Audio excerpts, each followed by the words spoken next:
This is a Leek Stereo 70 and I absolutely love this amplifier. This family of amps is what got me into vintage audio. In the 1960s, things were going solid state. The Leek company was successful with valve amps, and they brought out their first transistor amp, which was the Stereo 30. It was all germanium. It looks very similar to this, but a completely different layout inside. Not too long after that, out came the Stereo 30 Plus. Similar specs to the 30, but it was silicon instead of germanium, and it had a modular plug-in design.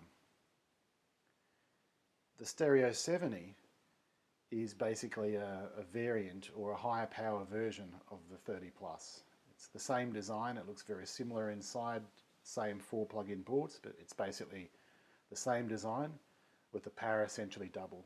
So the 30 and the 30 Plus is 15 watts a channel, the 70 is 35 watts a channel.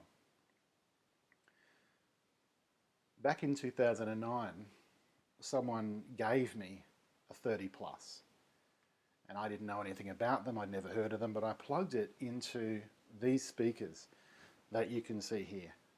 I plugged it into just because it was easy. These were and are the rears off my home theatre system. I plugged it into these Polk mini monitors, and I plugged an iPod into it just on the line ins, and I cranked it up, and I couldn't believe how good it sounded. It sounded fantastic. It had that British sweetness about it. Leek, of course, an English company, and the story goes that Mr. Leek gave the command to his engineers in designing his solid state amplifiers that they had to sound like a valve amplifier. And these certainly come pretty close, in my opinion, to doing that. So this even hooked up to these rear speakers. They're not really brilliant speakers, but it sounded amazing. So I played around with and experimented with this 30 Plus, and I thought, well, if it sounds this good on my rears, what will it sound like if I put it on the fronts? So at that time I had a Rotel RB976 6-channel amplifier, which on paper is a fantastic amplifier. I put the Stereo 30 Plus onto my Polk Audio RT10s, which were my fronts at the time, and even though only 15 watts a channel, not a huge amount of power, but the Polks are pretty efficient, it sounded really good. So the 30 Plus stayed there, driving my fronts. Well, then I thought to myself, well, you know, it's not really much use having the fronts driven by a Leek and the other 3 channels driven by this Rotel. What if I get some more Leeks? So I did. In time I got 2 more 30 Pluses, so I had 3 of them, enough to drive 6 channels.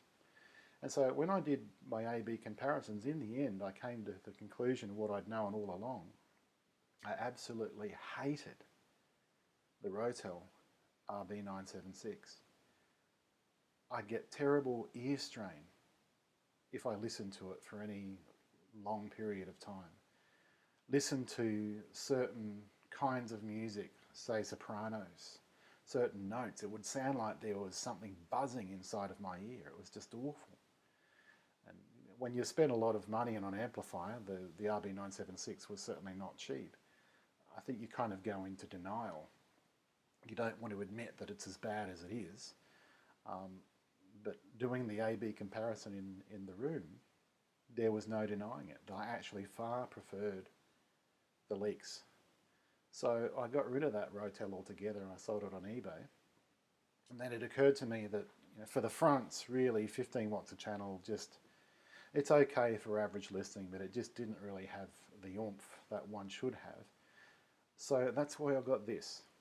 So I bought this Stereo 70 on eBay probably about 10 years ago, and just I'm going to do a separate in-depth technical video that'll take you through the design and construction of it, but today is just more of an overview, and we'll just have a close look at the front and rear panels of this amplifier. So here we are, the optional wooden sleeve. They obviously came without these as an option, or sometimes if there was a separate tuner unit, you'd get a sleeve that would have the tuner unit next to the amplifier unit. Input selection, so 2 tuner inputs that are set up for different levels. Tape and pickups, so it does have a phono input, as one would expect. Bass and treble controls, balance control, volume control. You do have a mono selection, so you can choose which channel you want the mono to be, whether it's from the left or from the right. Tape, treble, filter. This does have 2 sets of speaker outputs, so you have your main and your remote loudspeaker selection, and there's your power button there and a phone's output. So here's the rear panel, DC and AC fuses with a spare fuse, they're both the same value. Voltage selection, earth. Here are your main and remote outputs for your speakers. Now notice it uses an unusual terminals. You can't just put standard banana plugs in. Well, you can on the earth. The earth is a standard 4mm, but this is a 3mm. So you basically need to find a 3mm plug to go in there. I had a bunch of them, one for each amplifier. Bellingly used to make them, but it doesn't look like they make them anymore. But you should be able to find something somewhere. It's best not to mutilate these, really. So here you've got your RCAs in. These are closed very, very closely to one another. So you can't put big fat RCA plugs in here because they just won't fit. You need to go for a thin bodied one. So on your pickup 2, you can set your gain, high and low gain. Tuner 2 also has high or low gain. I usually use this on Tuner 2 for RCA in. Then you've got another pickup, and then you've got another tuner or a mic input. So really it's got pretty much everything that you need. So as I said, I absolutely love this amplifier. On paper it's terrible, and this is the problem with using specs on paper. 35 watts a channel. As I said, the 30 plus 15 watts a channel, but even the 30 plus, I absolutely love that amplifier as well. So 35 watts a channel, decent pair of speakers, it will do a wonderful job. Yes, it has a very sweet sort of a British sound, so if you're into a lower THD as possible, this is not the amplifier for you. I remember that's why valve amps sound so good. It's because of the harmonics. But if you're wanting a pure amplifier, that's not this one. This is a sweet amplifier.